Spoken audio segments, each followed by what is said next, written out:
एक छोटे से कस्बे में एक लड़का रहता था। उसका नाम था अल्तमश। अब्बू का इंतकाल कई साल पहले हो चुका था। घर में सिर्फ वो और उसकी अम्मी थी। अम्मी लोगों के कपड़े सिलकर घर चलाती थी। रमजान का महीना था, मगर इस बार हालत बहुत तंग थी। एक शाम अम्मी ने अल्तमश को 50 रुपए दिए और कहा, बेटा घर में आटा खत्म है, ये ले जाओ और आधा किलो आटा ले आओ, आज इफ्तार उसी से करेंगे। अल्तमश ने पैसे जेब में रखे और बाजार की तरफ चल पड़ा। रास्ते में मस्जिद के बाहर एक बूढ़ा शख्स बैठा था। उसकी दाढ़ी सफेद थी, कपड़े पुराने थे और चेहरा कमजोरी से झुपा हुआ। वो धीमी आवाज में कह रहा था, अल्लाह के नाम पर कुछ दे दो, 2 दिन से भूखा हूं। अल्तमश रुक गया। उसने जेब में हाथ डाला, वही 50 रुपए थे।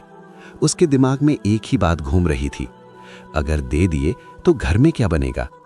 फिर उसे अपनी अम्मी की बात याद आई, बेटा नेकी कभी खाली नहीं जाती। अल्तमश ने गहरी सांस ली और पूरे 50 रुपए उस बूढ़े के हाथ में रख दिए। बूढ़े की आंखों में आंसू आ गए। उसने बस इतना कहा, अल्लाह तुम्हें खुश रखे बेटा। अल्तमश खाली हाथ घर लौट आया। अम्मी ने पूछा, आटा कहाँ है बेटा? अल्तमश की आंखें झुक गईं। उसने सब सच सच बता दिया। कुछ पल के लिए घर में सन्नाटा छा गया। फिर अम्मी ने अल्तमश के सर पर हाथ रखा और कहा, अगर तुमने अल्लाह की राह में दिया है तो भरोसा भी उसी पर रखो। इतने में दरवाजे पर दस्तक हुई। दरवाजा खोला तो सामने मोहल्ले का राशन वाला खड़ा था।